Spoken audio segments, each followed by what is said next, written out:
ইফালে এনডিএৰ লগতে থাকিব ৰাভা হাছং যৌথ মঞ্চ। ৰাভা হাছং অট'নমাছ কাউন্সিলৰ CM টংকেশ্বৰ ৰাভাই ঘোষণা কৰিছে ৰাভা হাছং সাহিত্য পৰিষদ ৰাজনীতি ইস্যু ভিত্তিক ৰাভা হাছঙৰ ষষ্ঠ অনুসূচীৰ বিষয় কেন্দ্ৰীয় চৰকাৰৰ বিবেচনাধীন।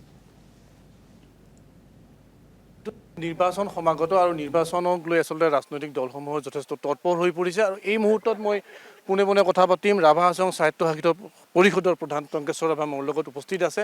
যিহেতু ২৬ নিৰ্বাচনক লৈ প্ৰত্যেকটো ৰাজনৈতিক দল তৎপৰ আৰু ৰাভা হাছং যৌথ সংগ্ৰাম সমিতিও তৎপৰ হৈছে। কি হ'ব ২৬ত যিহেতু দুটাকে সমষ্টি জনজাতি সংৰক্ষিত সমষ্টি হৈ আছে? চাওক, আজি ভাৰতবৰ্ষৰ যি ৰাজনৈতিক যি বাতাবৰণ, অসমৰ যি ৰাজনৈতিক বাতাবৰণ, সমান্তৰালভাৱে যদি আপোনালোকে চায় গোৱালপাৰা জিলাৰ যি ৰাজনৈতিক বাতাবৰণ, ৰাভা হাছঙৰ যি ৰাজনৈতিক বাতাবৰণ যদি চায়, প্ৰত্যেকৰে বাতাবৰণটো বেলেগ বেলেগ।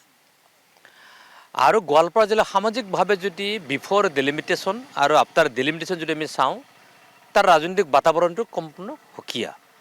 আৰু এইটো সমান্তৰালভাৱে ইয়াৰ লগত আন এটা ইছ্যু ৰিলেটেড হৈ আছে, সেইটো হৈছে ৰাভা হাছং কাউন্সিলখন এলেকাটো বিশেষভাৱে সি গোৱালপাৰা কওক, কামৰূপ জিলা কওক, এই পিছপৰা, এই বিভিন্ন দেশত পিছপৰা আমাৰ সামাজিক অনুষ্ঠান প্ৰতিষ্ঠান সংগঠন ৰাভা ছাত্ৰ সন্থাকে আদি কৰি গোটেইবিলাকৰ আজিৰ তাৰিখত আমি নিমগ্ন হৈ আছোঁ। সেইটো হ'ল কি, কাউন্সিলখনক কেনেকৈ সাংবিধানিকভাৱে আমি স্বীকৃতি প্ৰদান কৰিব পৰা যায়।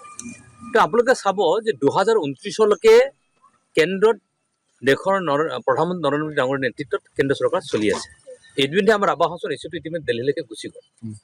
গতিকে দিল্লী আমাক দিব লাগিব। এতিয়া অসম চৰকাৰৰ পৰা যিহেতু ৰিকমেণ্ডেশ্যন গুচি গ'ল, তো গুচি যোৱাৰ লগে লগে আল্টিমেটলি এতিয়া নিৰ্ভৰ কৰিব দিল্লী আমাক চিক্সুৱেল দিব নে নাই বা সাংবিধানিক গ্যাৰাণ্টিযুক্ত স্বায়ত্তখন দিব নে নাই। গতিকে আমাৰ বলটো, আমাৰ ইছ্যুটো আজিৰ তাৰিখত আছে দিল্লীত। দিল্লীত থকা মানে আজিৰ তাৰিখত কোন আছে? দিল্লীত দেশৰ প্ৰধানমন্ত্ৰী মোদী ডাঙৰীৰ নেতৃত্বত চৰকাৰখন চলি আছে। কেন্দ্ৰীয় গৃহমন্ত্ৰীৰ নেতৃত্বত আমাৰ ইছ্যুটো বিবেচনাধীন হৈ আছে গোটেইবিলাক ক্ষেত্ৰত। গতিকে ডেফিনেটলি আমি ইছ্যু বেছ যিহেতু কাম কাজ কৰি আহিছোঁ আৰু আজিৰ ডক্টৰ হিমন্ত বিশ্ব শৰ্মাৰ নেতৃত্বত আমাৰ ইছ্যুটো যিহেতু দিল্লী গৈ পালে, গতিকে ডেফিনেটলি আমি এনডিএৰ লগত থাকিম ডেফিনেটলি। আৰু মই আশা প্ৰকাশ কৰিম আৰু ডেফিনেটলি সেইটো ৰাইজসকলে নিশ্চয় গম পায়। গতিকে গোৱালপাৰা জিলাত দুটা অনুসূচিত জনজাতিৰ কাৰণে সংৰক্ষিত হৈছে, দুধনৈ পূৰ্বৰ পৰা হৈছিল আৰু পশ্চিম গোৱালপাৰা বিধানসভা সমষ্টি দুটা। মই নিশ্চয় আশা প্ৰকাশ কৰিম ৰাইজে, সাধাৰণ ভোটাৰ ৰাইজে নিশ্চয় গম পাব জাতিটোৰ উত্থানৰ ক্ষেত্ৰত ৰাভা হাছং ইছ্যুটো সমাধান কৰাৰ স্বাৰ্থত বা এই অঞ্চলত দীৰ্ঘদিনে লাঞ্ছিত বঞ্চিত ক্ষোভিত হোৱাৰ যি পৰিৱেশৰ যা প্ৰতিনিধি। ইফালে এনডিএৰ লগতে থাকিব ৰাভা হাছং যৌথ মঞ্চ। ৰাভা হাছং অট'নমাছ কাউন্সিলৰ CM টংকেশ্বৰ ৰাভাই ঘোষণা কৰিছে ৰাভা হাছং সাহিত্য পৰিষদ ৰাজনীতি ইস্যু ভিত্তিক ৰাভা হাছঙৰ ষষ্ঠ অনুসূচীৰ বিষয় কেন্দ্ৰীয় চৰকাৰৰ বিবেচনাধীন। নিৰ্বাচন সমাগত আৰু নিৰ্বাচনক লৈ আচলতে ৰাজনৈতিক দলসমূহ যথেষ্ট তৎপৰ হৈ পৰিছে আৰু এই মুহূৰ্তত মই পোনে পোনে কথা পাতিম ৰাভা হাছং সাহিত্য পৰিষদৰ প্ৰধান টংকেশ্বৰ ৰাভা মোৰ লগত উপস্থিত আছে। যিহেতু ২৬ নিৰ্বাচনক লৈ প্ৰত্যেকটো ৰাজনৈতিক দল তৎপৰ আৰু ৰাভা হাছং যৌথ সংগ্ৰাম সমিতিও তৎপৰ হৈছে। কি হ'ব ২৬ত যিহেতু দুটাকে সমষ্টি জনজাতি সংৰক্ষিত সমষ্টি হৈ আছে? চাওক, আজি ভাৰতবৰ্ষৰ যি ৰাজনৈতিক যি বাতাবৰণ, অসমৰ যি ৰাজনৈতিক বাতাবৰণ, সমান্তৰালভাৱে যদি আপোনালোকে চায় গোৱালপাৰা জিলাৰ যি ৰাজনৈতিক বাতাবৰণ, ৰাভা হাছঙৰ যি ৰাজনৈতিক বাতাবৰণ যদি চায়, প্ৰত্যেকৰে বাতাবৰণটো বেলেগ বেলেগ।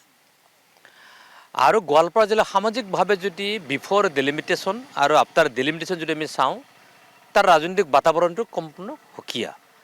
আৰু এইটো সমান্তৰালভাৱে ইয়াৰ লগত আন এটা ইছ্যু ৰিলেটেড হৈ আছে, সেইটো হৈছে ৰাভা হাছং কাউন্সিলখন এলেকাটো বিশেষভাৱে সি গোৱালপাৰা কওক, কামৰূপ জিলা কওক, এই পিছপৰা, এই বিভিন্ন দেশত পিছপৰা আমাৰ সামাজিক অনুষ্ঠান প্ৰতিষ্ঠান সংগঠন ৰাভা ছাত্ৰ সন্থাকে আদি কৰি গোটেইবিলাকৰ আজিৰ তাৰিখত আমি নিমগ্ন হৈ আছোঁ। সেইটো হ'ল কি, কাউন্সিলখনক কেনেকৈ সাংবিধানিকভাৱে আমি স্বীকৃতি প্ৰদান কৰিব পৰা যায়। তো আপোনালোকে চাব যে ২০২৯লৈকে কেন্দ্ৰত দেশৰ প্ৰধানমন্ত্ৰী নৰেন্দ্ৰ মোদী ডাঙৰীৰ নেতৃত্বত কেন্দ্ৰীয় চৰকাৰ চলি আছে। ইতিমধ্যে আমাৰ ৰাভা হাছং ইছ্যুটো ইতিমধ্যে দিল্লীলৈকে গুচি গ'ল। গতিকে দিল্লী আমাক দিব লাগিব। এতিয়া অসম চৰকাৰৰ পৰা যিহেতু ৰিকমেণ্ডেশ্যন গুচি গ'ল, তো গুচি যোৱাৰ লগে লগে আল্টিমেটলি এতিয়া নিৰ্ভৰ কৰিব দিল্লী আমাক চিক্সুৱেল দিব নে নাই বা সাংবিধানিক গ্যাৰাণ্টিযুক্ত স্বায়ত্তখন দিব নে নাই। গতিকে আমাৰ বলটো, আমাৰ ইছ্যুটো আজিৰ তাৰিখত আছে দিল্লীত। দিল্লীত থকা মানে আজিৰ তাৰিখত কোন আছে? দিল্লীত দেশৰ প্ৰধানমন্ত্ৰী মোদী ডাঙৰীৰ নেতৃত্বত চৰকাৰখন চলি আছে। কেন্দ্ৰীয় গৃহমন্ত্ৰীৰ নেতৃত্বত আমাৰ ইছ্যুটো বিবেচনাধীন হৈ আছে গোটেইবিলাক ক্ষেত্ৰত। গতিকে ডেফিনেটলি আমি ইছ্যু বেছ যিহেতু কাম কাজ কৰি আহিছোঁ আৰু আজিৰ ডক্টৰ হিমন্ত বিশ্ব শৰ্মাৰ নেতৃত্বত আমাৰ ইছ্যুটো যিহেতু দিল্লী গৈ পালে, গতিকে ডেফিনেটলি আমি এনডিএৰ লগত থাকিম ডেফিনেটলি। আৰু মই আশা প্ৰকাশ কৰিম আৰু ডেফিনেটলি সেইটো ৰাইজসকলে নিশ্চয় গম পায়। গতিকে গোৱালপাৰা জিলাৰ দুটা অনুসূচিত জনজাতিৰ কাৰণে সংৰক্ষিত হৈছে, দুধনৈ পূৰ্বৰ পৰা আছিল আৰু পশ্চিম গোৱালপাৰা বিধানসভা সমষ্টি দুটা। মই নিশ্চয় আশা প্ৰকাশ কৰিম ৰাইজে, সাধাৰণ ভোটাৰ ৰাইজে নিশ্চয় গম পাব জাতিটোৰ উত্থানৰ ক্ষেত্ৰত ৰাভা হাজোৰ ইছ্যুটো সমাধান কৰাৰ স্বাৰ্থত বা এই অঞ্চলত দীৰ্ঘদিনে লাঞ্ছিত বঞ্চিত ক্ষোভিত হোৱাৰ যি পৰিৱেশৰ যা প্ৰতিনিধি